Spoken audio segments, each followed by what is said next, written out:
João capítulo 20, versículo 19, diga: eu encontrei. Chegada, pois, a tarde daquele dia, o primeiro da semana, e cerradas as portas onde os discípulos, com medo dos judeus, se tinham ajuntado, chegou Jesus, pôs-se no meio deles e disse-lhes: paz seja convosco. Paz do Senhor, né? Jesus deu a paz do Senhor para eles. E dizendo isso, mostrou-lhes. Ele não fala a paz do Senhor, porque ele vai falar a paz de mim mesmo, né? A gente que fala a paz do Senhor, ele só fala a paz esteja convosco, porque ele estava lá, né? Então, e dizendo isso, mostrou-lhes as mãos e o lado, de sorte que os discípulos se alegraram, vendo o Senhor. E disse-lhes, pois, Jesus outra vez: paz seja convosco, assim como o Pai me enviou, também eu vos envio a vós. E havendo dito isto, assoprou sobre eles e disse-lhes: recebei o Espírito Santo. Aqueles a quem perdoardes os pecados, lhes são perdoados. E aqueles a quem os retiverdes, lhes são retidos. Ora, Tomé, um dos 12, chamado Dídimo, não estava com eles quando veio Jesus. Disseram-lhe, pois, os outros discípulos: vimos o Senhor. Mas ele disse-lhes: se eu não o vir, o sinal dos cravos em suas mãos, se eu não puser o dedo no lugar dos cravos, se eu não puser a minha mão no seu lado, de maneira nenhuma o crerei. E 8 dias depois estavam outra vez os discípulos dentro, e com eles Tomé. Chegou Jesus, estando as portas fechadas, e apresentou-se no meio e disse: paz seja convosco. Depois disse a Tomé: põe aqui o dedo e vê as minhas mãos. Chega a tua mão e põe no meu lado. Não sejas incrédulo, mas crente. Fala isso para a pessoa do teu lado: não seja incrédulo, não, seja crente.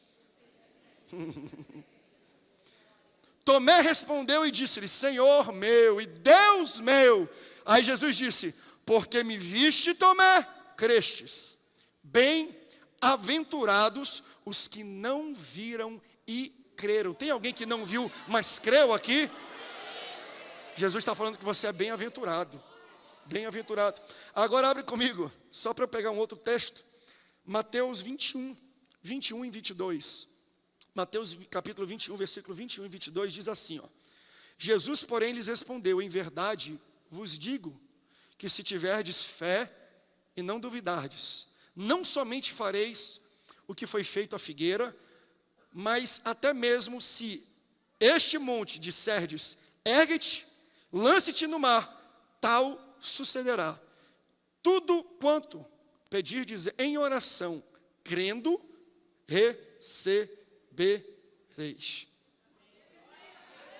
Se você ama a palavra de Deus, diga: eu amo a Bíblia. Tome o seu assento, por favor. Nós estamos na série de mensagem Camisa 12. Minha esposa falou do álbum de figurinhas. Por isso que é bom a gente fazer um álbum de figurinhas dos discípulos de Jesus, porque passa a Copa, ele se mantém ainda vivo. Esse aqui é do meu filho. Ele já preencheu aqui, olha, todos os desenhos. Deixa eu abrir aqui em Tomé. Discípulo Tomé. Porque vocês percebem que nesse período a gente também está pregando sobre os discípulos de Jesus e tirando ensinamentos sobre ele. Coloca para mim aqui a foto do Tomé. Essa é a ilustração que nós temos do Tomé, que está aqui. Essa ilustração foi feita pelo pessoal da mídia da nossa igreja, e são figurinhas autocolantes aqui. Está aqui o Tomé, e existem 2 eventos a qual marcaram a vida, o ministério e a identidade desse discípulo, desse apóstolo. Então, nossos filhos, quando compram esse álbum de figurinhas, eles aprendem sobre a Bíblia, talvez até melhor do que a gente, né? Se você conseguir nomear na sua cabeça os 12 discípulos de Jesus, você está de parabéns. Tenta pensar aí nos 12. Se você não conseguiu, lá na saída você compra o seu álbum, tá bom?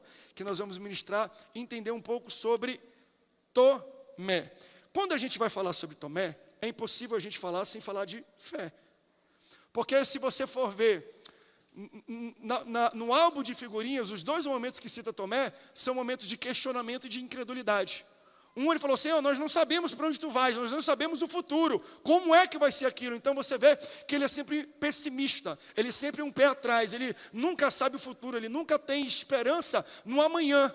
E no segundo momento é quando ele se torna um incrédulo, porque ele não estava presente quando Jesus apareceu na primeira vez, na primeira aparição diante dos discípulos. Ele estava fora da casa, fora do cenáculo, fora do local onde os discípulos estavam reunidos. E porque ele não estava presente naquela reunião, ele perdeu a presença de Jesus naquele local. Você tem muita gente que não vai entender o que Jesus está fazendo só porque não está presente nesse culto. Tem coisas que só vai entender da parte de Jesus quem estiver presente no culto, quem estiver presente na igreja. Tem muita gente sofrendo a morte daquilo que Jesus já ressuscitou porque não está na igreja, porque não está ouvindo. Tem muita gente que não entende o plano de Deus, o futuro de Deus, o projeto de Deus, o avançar de Deus, somente pelo fato de não estar presente no culto. Tomé faltou um culto. Porque ele faltou aquele culto, ele perdeu a presença de Jesus, e ele ficou por 8 dias, chorando em luto por um Jesus que estava vivo.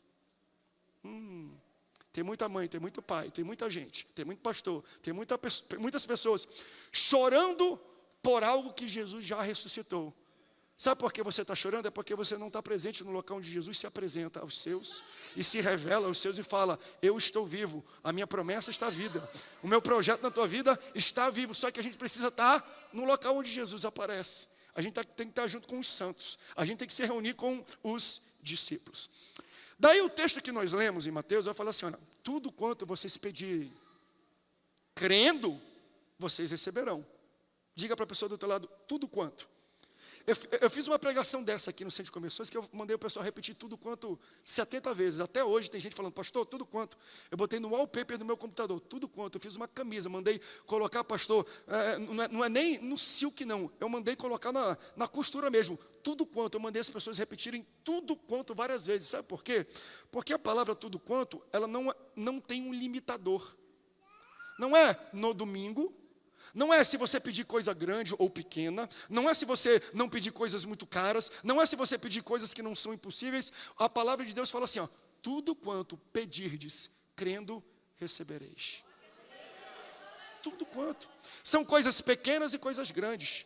Porque tem muita gente que só acredita em Jesus para fazer coisas miraculosas, além do impossível. Ressuscita morto, arranca um câncer terminal. Mas tem muita gente falando: eu queria mudar. Eu já pedi do meu supervisor, do meu chefe, e não consegui mudar o turno do meu trabalho. Eu não quero o turno da noite. Eu quero trabalhar de manhã, não quero ir na madrugada. Vai diante de Deus e peça a Ele tudo quanto pedirdes.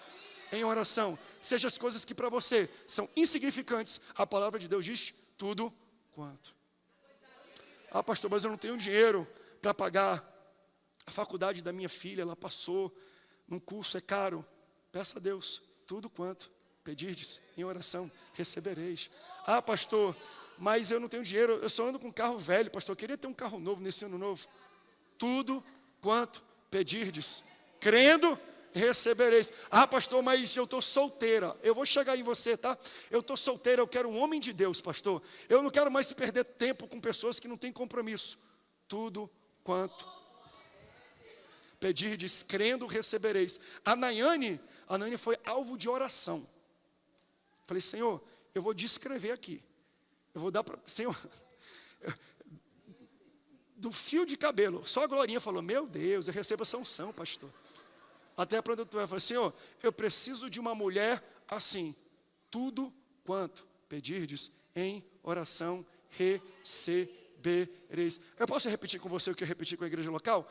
Olhe para umas 10 pessoas e diga assim: tudo quanto, tudo quanto, tudo quanto, tudo quanto. Repete mais alto, resante.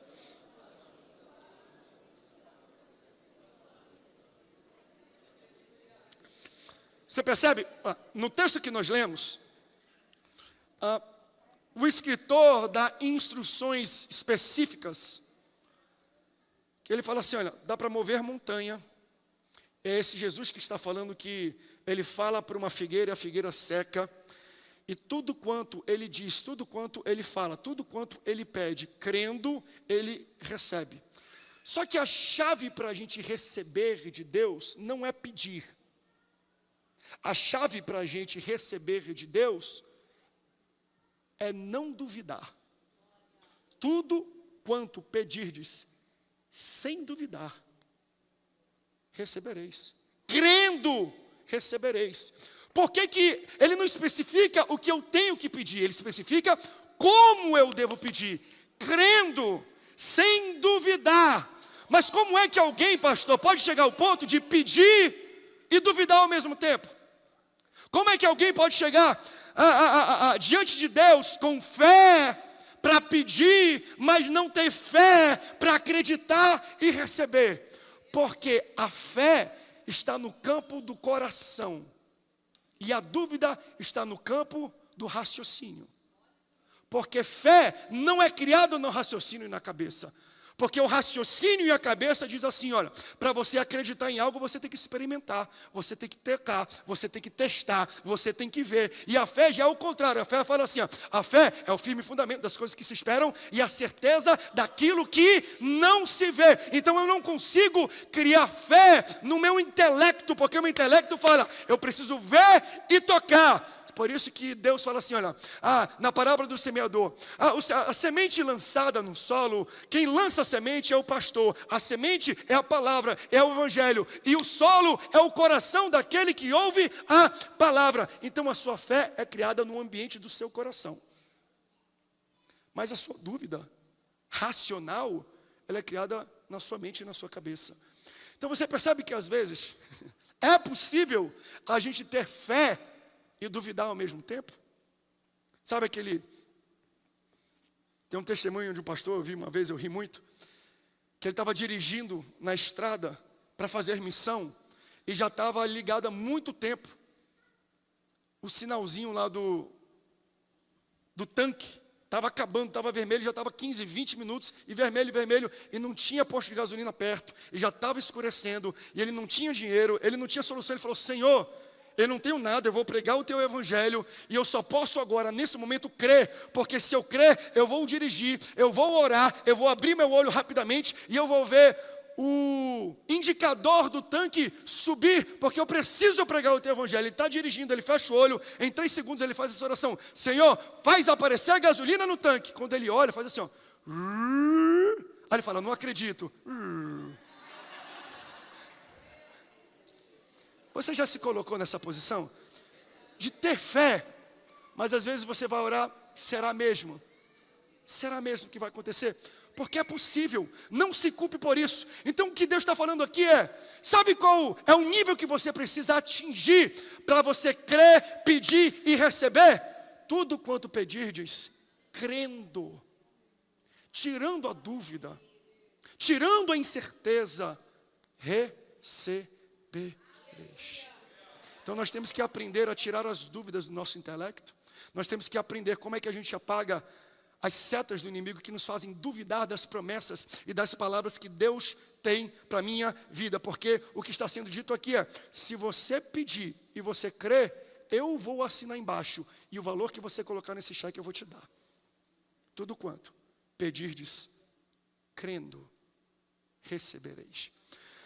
Mas aí o difícil da gente entender aqui pastor, como é então? Porque pedir eu sei, crente sabe pedir muito bem. Você já pediu alguma coisa para Deus nesse fim de ano? Você já pediu alguma coisa para Ele? Aí o que a gente precisa aprender então como é que eu tiro a incredulidade, a dúvida do meu coração, para eu chegar nesse patamar de pedir e crer ao mesmo tempo.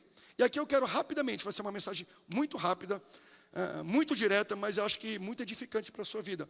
Eu tenho 3 pontos que eu gostaria que você, se você gosta de anotar e tomar pontos, anote isso, medite em cima disso, para você tentar praticar, exercitar em cima dessa palavra. Pastor, como é que eu tiro a dúvida e a incredulidade da minha vida, para quando eu pedir, eu consiga crer e poder receber? Primeiro, eu arranco a dúvida quando eu recebo um fluxo contínuo de informação do céu, quando eu sou regado pela palavra. Fluxo constante de informações do céu. Você tem que entender que a fé não é só um processo de acreditar. A fé é um processo de ocupar. A parábola do joio e do trigo, ela é muito interessante isso. Por quê? Porque o dono planta trigo e quando ele espera vir a colheita, percebe-se que um joio foi lançado. Então, algo foi lançado no campo, no solo, no coração, mas quando foi para brotar, para frutificar, existiam frutos exigiam evidências de outras coisas além do trigo. Joio foi colocado lá também, porque aquilo que ocupa a minha mente, aquilo que ocupa o meu coração vai frutificar na minha vida. Só ia nascer joio, só ia frutificar joio, porque antes joio foi plantado. Então a guerra que nós vivemos hoje não é apenas uma guerra de eu creio e tudo, é quem ocupa o seu coração, quem ocupa a sua mente. Você gasta tempo, você investe tempo ocupando o seu olho, ocupando o seu ouvido, ocupando o seu intelecto, ocupando o seu coração com as informações de Deus ou as informações do mundo. Porque a dúvida, ela nasce quando você considera uma nova informação, além da informação da palavra de Deus. Quantos acreditam em cura divina? Quantos acreditam que Deus pode te curar essa noite? Aí você sai daqui, eu creio, nós cantamos, eu vou romper, eu tenho fé, eu vou fazer um exame amanhã. Aí o exame falou assim, ó, piorou. A minha pergunta para você é, qual informação você vai crer e deixar chegar no solo do seu coração? Qual é a semente que vai atingir o seu solo e vai frutificar? É da promessa da palavra de Deus ou é o diagnóstico médico?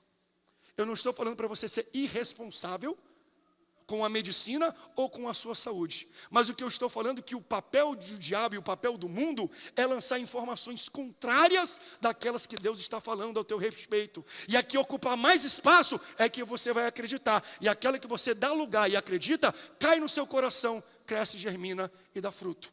O seu coração, ele não determina que tipo de fruto uma semente vai dar. Porque o papel do coração não é determinar o fruto. O papel do coração é fazer brotar a semente que foi lançada lá. Então não deixe o mundo lançar sementes contrárias às sementes que são lançadas pela palavra de Deus. Eu, como na parábola do semeador, estou aqui lançando sementes, esperando que caia em bom solo. E assim que cair em bom solo, você vai frutificar e você vai deixar a palavra de Deus ocupar o espaço. Eu não quero joio no meu jardim, eu quero trigo. Eu quero palavra, eu quero cura, eu quero testemunho, eu quero tudo aquilo que Deus tem para a minha vida. Por isso, se você quer um fluxo contínuo de informação de Deus, para ocupar a sua vida, você tem que vir mais para a igreja. A igreja não é um evento de uma vez por semana, não. Pare para pensar, quanto tempo você senta e dá ouvidos e dá visão e dá os seus sentidos para ouvir a palavra de Deus, e quanto tempo você dá sentido para ouvir jornal, para ver YouTube, para ver grupo de WhatsApp, para ver Instagram.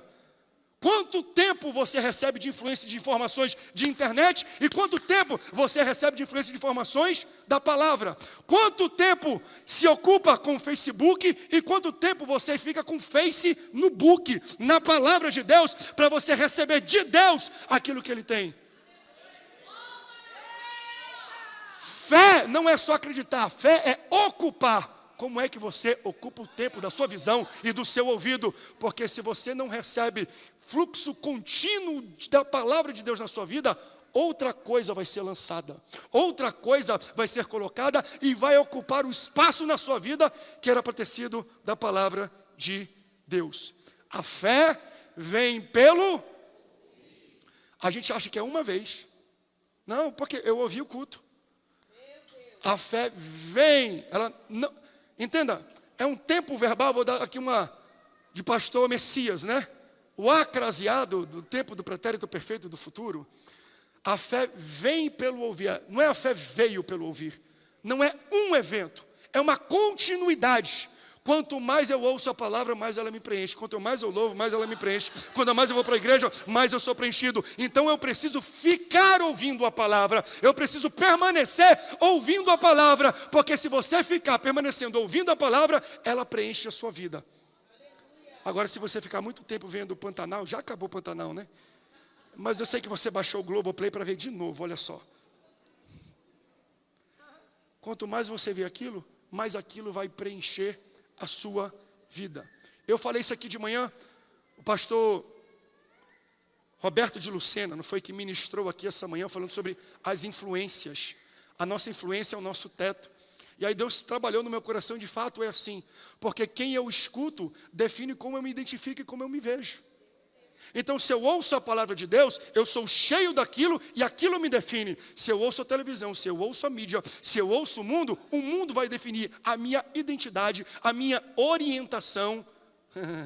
Que é uma grande guerra que nós vivemos no dia de hoje, identidade e orientação dessa juventude. Sabe por que muitos são orientados de acordo com o mundo? Porque dão muito ouvido para o mundo, são muito ocupados pelo mundo, são muito cheios pelo mundo. Mas quando eu abro a palavra de Deus, eu me encho da palavra de Deus, eu ouço a palavra de Deus e ela me dá fé. Quem está entendendo, dá um glória a Deus.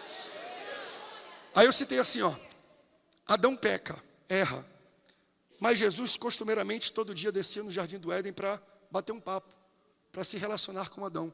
Aí quando Deus desce, o que Adão está fazendo? Escondido. Deus vai atrás de Adão e fala, por que você está escondido? Ele falou, não, Senhor, aqui nós estamos nus. Aí Deus replica falando assim, e quem te disse que tu está nu? Ele se escondeu porque ele se viu nu. E Deus falou, mas não fui eu que disse que você está nu? Quem você anda ouvindo? Ele se definiu nu por quem ele ouviu. Quem você ouve define a sua identidade, define como você se vê, define como você vai ficar. Quem você ouve, a quem você dá ouvido, você dá lugar no seu coração para lançar sementes. Será que você pode dar mais lugar para o reino de Deus? Será que você pode, no final desse ano, e determinar na sua vida, pastor, eu não vou só no domingo não, eu vou na EBD também, eu vou na terça lá na sede, eu vou quarta-feira, eu vou no culto de oração. Por quê? Porque você precisa ser preenchido, cheio e ocupado por aquilo que o céu está derramando sobre a sua vida. Então a guerra é quem é que ocupa mais espaço na minha vida e no meu coração. E outra coisa, parece ser até estranho, mas sabe o que mais causa incredulidade? O que mais causa dúvida nas pessoas que estão na igreja? Familiaridade. Coloca para mim aqui na tela. Familiaridade acaba com a minha fé.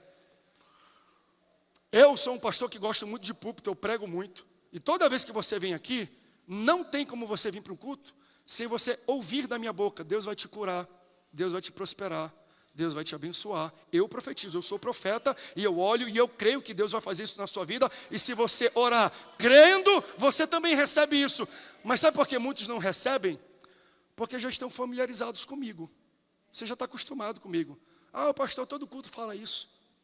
Daí logo no primeiro ano que eu e a pastora Naine estavam aqui, sabia que a pastora Naine, quando ela fala, você acredita mais do que quando eu falo, eu sei. Aí eu começo a falar, Deus vai te abençoar, dá não sei o quê. Aí passa culto, no outro culto eu falo a mesma coisa, no outro culto eu falo a mesma coisa. Daqui a pouco nem amém, nem glória a Deus você está dando. O pastor sempre fala isso, ele nem levanta a mão.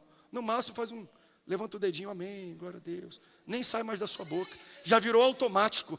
O pastor gritou, eu levanto a mão, glória a Deus, aleluia. Já virou alguma espécie de teatro. O pastor grita, fala, pula, e aí o povo esquenta, dá glória a Deus, aleluia, e acabou. Porque você já está acostumado comigo. O pastor sempre fala a mesma coisa. O pastor sempre faz a mesma coisa. Daí, eu convido aqui para um congresso, o Benihim. Aí vem aquele órgão, não sei o quê. Aí sabe o que o Benihim faz? Ele prega a mesma mensagem que eu prego. Ele fala exatamente a mesma frase. Deus vai te curar, Deus vai te abençoar. Mas meu irmão, no primeiro Deus vai te curar, o irmão já está lá no púlpito. Eita, glória a Deus, eita, aleluia. O mesmo irmão que fazia assim, glória a Deus, quando eu falava a mesma coisa, ele vem, prega a mesma coisa que eu prego, fala a mesma coisa, lê o mesmo texto. Só que toda a igreja cresce, cai, derruba, aceita, recebe. Por quê?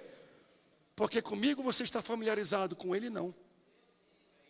Às vezes a gente tem que trazer alguém de fora para pregar a mesma coisa que a gente prega, porque a nossa semente não chega mais no seu coração. Sabe qual é o problema disso? É que você deixa de receber muita bênção, muito milagre, muita palavra profética por causa disso. Exemplo, quando Jesus volta para sua casa, onde todos o conheciam, onde ele nasceu, porque por onde Jesus passava, falava, olha o Filho de Deus, olha o homem, olha o Messias. Ele expulsava demônio, ele multiplicava comida, ele andava sobre as águas, fazia milagre e maravilha. Volta para a casa dele e fala assim, ei, vem aqui, esse não é o Jesus não? Aquele menino que cresceu aqui com a gente? As irmãs não era o nosso vizinho ali da rua de baixo? Não cresceu com a gente, jogava bola com os meninos? Não é aquele menino meio catarrentinho? Não era aquele menino que ficava esperando toda hora? Que tinha piolho? Sabe aquela coisa de familiaridade? Ele falou assim, ó, não é esse, não conhecemos as suas irmãs, os seus irmãos, não é o filho do José, não é o filho da Maria. Quem ele acha que é para falar assim? Sabe qual foi o problema desse povo? Estavam muito familiarizados com Jesus. Muito familiarizados. Aí o texto fala, um profeta não tem honra, senão na sua própria casa. Aí o texto fala assim, e Jesus não fez muitos milagres ali, por causa da incredulidade deles. Incredulidade resultante de familiaridade. Ou seja, poucos receberam o que estava disponível para todos, porque agiram automaticamente, porque achavam que eram muito próximos. Então, meu irmão, você não veio só para um culto de terça, você veio para o culto que vai definir e transformar a sua vida. Não se acostume com nenhum dos pastores que estão aqui. Eu já vi ele pregar, eu já vi ele falar. Todo culto é uma palavra de Deus de transformação para a sua vida. Se você deixar de lado a familiaridade e receber a revelação a partir da boca do seu pastor, que você convive todo dia, você não tem ideia daquilo que Deus vai fazer na sua vida. Uns viram Jesus, o carpinteiro. Outros viram Jesus, o Cristo. Se você vê um carpinteiro, ele constrói uma cadeira e uma mesa na sua casa. Se você vê um Cristo, ele transforma a sua vida e a sua casa junto. Não seja daqueles que é muito familiarizado.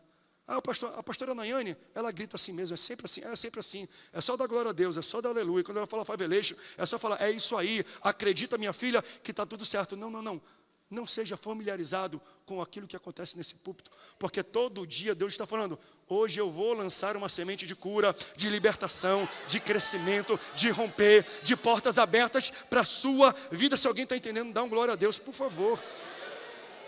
Então, deixa de lado, não dá só glória a Deus em congresso, não. Eu falo isso, dá glória a Deus no culto local.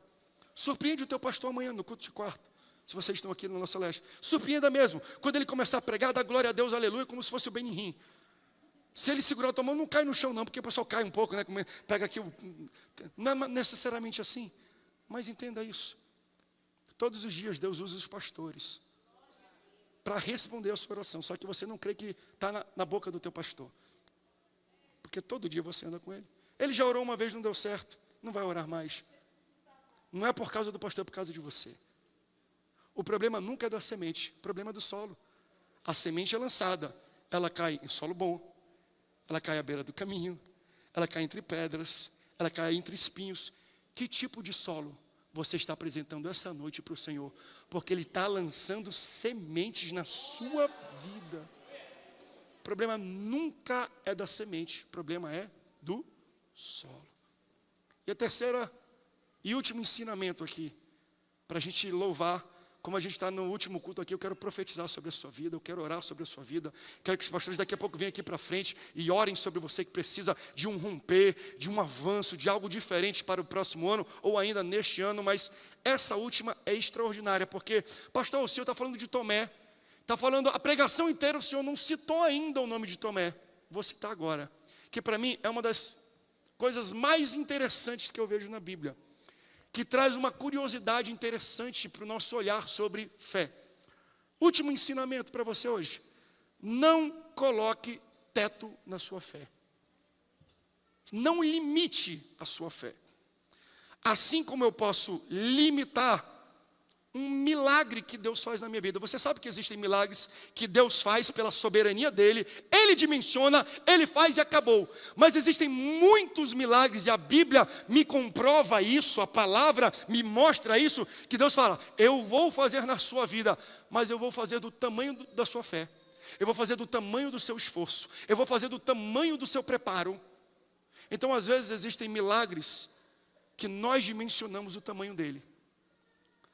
A palavra fala lá em 2 Reis, que uma viúva do profeta chama Eliseu, porque ela está com uma dívida grande, estão cobrando a dívida, ela não tem como pagar, vão levar os filhos.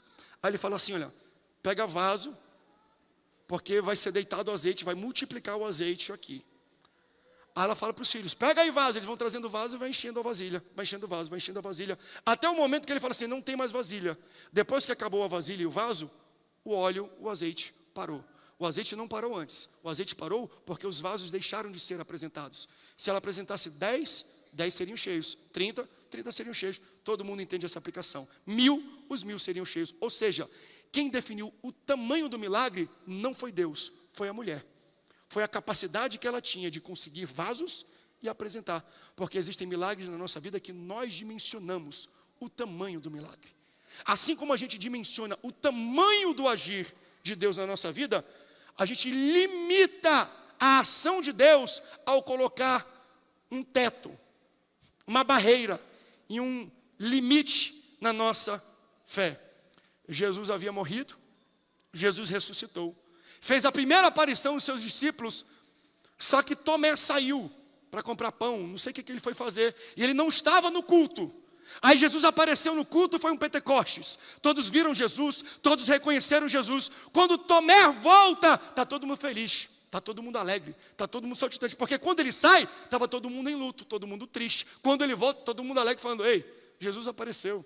O mestre apareceu, o rabi apareceu, ele ressuscitou, ele está entre nós. Todo mundo feliz, menos Tomé, que estava sofrendo um luto por alguém que estava vivo. Por que que ele viveu, mesmo que curto, ele viveu uma temporada de luto desnecessário e de sofrimento desnecessário? Porque ele criou um critério tolo. Ele colocou teto na sua fé. Ele falou assim, ó, eu acredito, mas eu só acredito se eu ver e se eu tocar.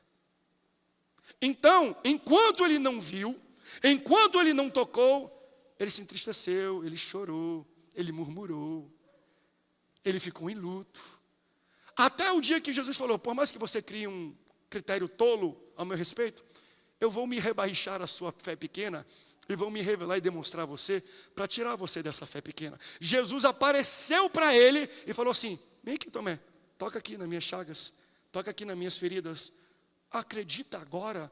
Aí ele falou, meu Senhor, meu Deus. Aí Jesus falou, Tomé, você só acreditou porque você viu, mas bem-aventurado são aqueles que não colocam teto na fé. Bem-aventurado são aqueles que não limitam o meu agir na vida deles. Bem-aventurado são aqueles que não colocam critérios pequenos para o meu agir. Porque às vezes existem coisas que já era para você estar feliz, já era para você estar alegre, mas você não recebeu, porque você colocou um critério naquilo que você quer receber. Aí você está vivendo ainda dificuldades, choro e luto por causa disso. Quer ver um segundo exemplo que para mim é interessantíssimo? Que muitas vezes, e aqui eu não quero confrontar uma interpretação primária da Bíblia, mas nós usamos a mulher do fluxo de sangue como um exemplo de uma mulher que teve uma fé desbravadora, maravilhosa. Mas entenda, eu não estou falando que a fé dela era pequena, mas ela colocou também um teto na fé dela, um limite na fé. O que ela falou quando ela estava com fluxo de sangue? Se eu somente tocar a orla das suas vestes, eu serei curada. E a gente, que fé maravilhosa, que fé grandiosa. E de fato, foi uma grande fé, porque o Senhor falou, alguém me tocou. Foi diferente, mas entenda, ela colocou um critério na fé dela. Então, para ela receber a resposta que ela orava, que ela precisava e que ela pedia, ela teve que se expor, ela teve que sair, ela teve que correr perigos, porque ela não podia, ela era imunda, poderia ser presa, poderia ser de alguma forma cesseada de chegar. Então ela colocou a saúde, ela colocou a integridade dela em jogo para receber algo, por causa do teto e do critério que ela colocou. Se ela falou, se eu somente tocar na orla, receberei, só recebe se tocar. Eu não estou falando que era uma fé pequena, mas era uma fé limitada. Pastor, qual é a fé correta então? Qual é a fé certa? A fé do centurião. Vem um centurião e enxerga Jesus curando todo mundo. Jesus ensinando, fazendo milagres e maravilhas. Quando chega a vez dele, o Senhor falou, e você precisa de alguma coisa? Ele, mestre, Senhor, eu tenho um servo que está terrivelmente enfermo, e ele está lá em casa, e eu preciso de uma intervenção, e Jesus falou o que ele falaria para você no culto, porque crente assembleiano é assim, pastor, vai lá em casa e faz uma visita, pastor, vai lá, não pode ser o vice, não pode ser a sua esposa não, tem que ser o senhor, pastor, vai lá em casa, e ora que o senhor indo lá em casa e orando, eu creio que ele vai ser curado. Então a gente coloca teto na nossa fé, a gente limita a atuação de Deus. Eu lembro uma vez, num culto desses, que Deus estava falando sobre cura, que chegou um irmão e falou, pastor, no final você pode orar pela minha tia, ela está lá no final, lá no fim ela não pode se locomover muito, mas ela está precisando de cura, e o senhor falou do ambiente de cura aqui nesse local, e aí quando eu vi que tinha muita gente no culto, eu falei, meu irmão, minha irmã, vai demorar que eu estou atendendo muitas pessoas, vamos fazer o seguinte, eu vou chamar alguns presbíteros, alguns irmãos, e eles vão pegar um óleo da unção, e vão orar por ela, e vão ungir ela, porque eu creio que ela vai ser curada. Ele falou, por que o senhor não pode? Eu falei, porque eu estou atendendo as pessoas. Quando acabou, eu fui com os presbíteros, e aqui, cadê aquela irmã? Não, foi embora com raiva, pastor. Disse que nunca mais volta na igreja, porque o senhor não teve disponibilidade para ir lá e orar por ela. Aí quando eu abro o texto de Tiago, ele fala assim, ó, se alguém entre vós estiverdes enfermos, chame os presbíteros, chame os anciões, pega o óleo da unção, ore e unge, que esta pessoa será curada. O grande problema é que ela não queria ser curada, ela queria a oração do pastor. E talvez eu pudesse até orar por ela e não seria curado, porque a oração não está na minha oração, está naquilo que a Bíblia diz. Quando a gente coloca critério na nossa fé, a gente não recebe aquilo que era para ter recebido. Tem muita gente que era para ter recebido cura há muito tempo atrás, mas falou, eu preciso tocar nas vestes, eu preciso ver, eu preciso enxergar, eu preciso ler. Aí chega um centurião falando, não precisa ir lá em casa não. Não precisa levar óleo ungido, não, óleo da unção não precisa tocar nada. Senhor, só abre a tua boca, porque a tua palavra vai viajar daqui lá para minha casa, e vai alcançar o meu servo que está enfermo lá. Pastor, quem é que te prova que essa é a maior fé? Jesus. O que Jesus fala sobre a fé desse rapaz? Jesus fala assim, ó, eu nunca vi tamanha fé em Jerusalém. Você entende isso? Por mais que a mulher do fluxo de sangue recebesse a sua cura, por mais que Tomé ficasse revitalizado do seu luto, a fé que Deus gosta, a fé que Deus fala bem, a fé que Deus elogia, é a fé que não existe teto, que não existe limite. Você não precisa de vassoura, você não precisa de lenço, você não precisa da oferta alta, você precisa o quê? Tudo quanto pedirdes em oração, crendo, recebereis. Será que tem alguém aqui essa noite que entende isso? Eu só preciso de uma palavra da boca de Deus, eu só preciso de um decreto da boca de Deus, eu só preciso que Deus olhe para mim e fale, levanta, seja curado, seja restaurado. Meu irmão, eu vim essa noite para você entender, não seja como Tomé, não crie critérios, não dificulte, não limite o agir de Deus na sua vida. Não queira ver Jesus. Senhor, se eu for no culto hoje e tu usar uma irmã com profecia, eu creio que tu estás comigo. Colocou teto, limitou a ação de Deus. Venha hoje e saia aqui desse culto falando, Senhor, eu creio que quando eu voltar em casa, a palavra que foi pregada já atingiu a minha família, já atingiu meu esposo, já atingiu meu marido, já atingiu a minha saúde, já atingiu meu emprego, meu trabalho, a minha economia. Se você somente crer, eu não preciso ver, eu não preciso tocar, eu preciso... Fique em pé se você crê nesse Deus maravilhoso. Vamos cantar um pouquinho. Tomé colocou um limite, um critério na sua fé. Ou seja, Tomé não fez do coração um ambiente da fé, ele fez do intelecto. Eu preciso ver, eu preciso experimentar, eu preciso tocar. A mulher do fluxo de sangue também. Se eu tão somente tocar as suas vestes, e se ela não tocasse as vestes? Ela não seria curada, porque foi ela que estabeleceu a forma e o limite. Hoje Deus te trouxe aqui para arrancar as barreiras que você mesmo criou na fé que você tem nele. Deus te trouxe aqui, porque muitas pessoas falam assim: se o meu chefe me recomendasse, se o pastor me desse oportunidade para fazer uma oração, uma pregação na Santa Ceia. Você entende? Você começa a criar critérios em homens, na ação humana. Se ele fizer isso, eu recebo. Se eu conseguir fazer isso, eu recebo. Não tem a ver com o que eu posso fazer, nem com o que você pode fazer. Creia que Deus pode todas as coisas. Então não coloque o peso em cima de você, coloque o peso em cima de Deus, é muito mais fácil. Entenda isso. Nós vamos orar, não por você, porque eu acabei de pregar isso, e o meu medo é que você entenda que é a oração do pastor que vai trazer o romper para você, e não é. Pode até ser, se você colocar esse critério. Mas imagina, você tem que depender de mim para receber o que Deus tem para ti? Não faz sentido. Não dependa do desempenho do pastor, não. Da unção, estou debaixo da unção dele, da cobertura dele. Eu nem vou entrar nesse mérito de cobertura espiritual aqui hoje, porque se você está em cobertura espiritual, tu já criou um teto. Não queira ter a minha cobertura espiritual, porque às vezes o meu espírito pode estar baixinho. Aí o que você precisa, tem que quebrar o telhado do meu espírito. Já pensou você quebrar o teu pastor no meio? Não faz isso com ele, não. Então são conceitos que a gente até acha bonito, é bonito, é elegante, é bom de se ouvir. Mas quando a gente olha no contexto da fé, a gente fala: meu Deus do céu, não. E se a minha fé for maior do que a do meu pastor? Isso que eu preciso, porque não é que o seu pastor é incrédulo, é que às vezes o que você precisa é algo que o pastor nunca vai precisar, então ele não tem que ter fé para isso. É você que tem que ter fé para isso. Eu não tive uma doença terminal, eu não tenho fé para isso, mas talvez você precise ter fé para uma doença terminal. Teve uma vez uma pessoa que veio aqui e falou: pastor, vocês estão expandindo a igreja? Estão. Quantos lugares, pastor? Eu falei: a gente tem um projeto para fazer uma expansão para 2.400 a 2.500 pessoas. Eu falei: pastor, por que o senhor não faz logo um tempo para 5.000? Sabe qual foi a minha resposta? Eu não tenho fé para um tempo de 5.000 pessoas. A fé que Deus depositou na minha vida é essa.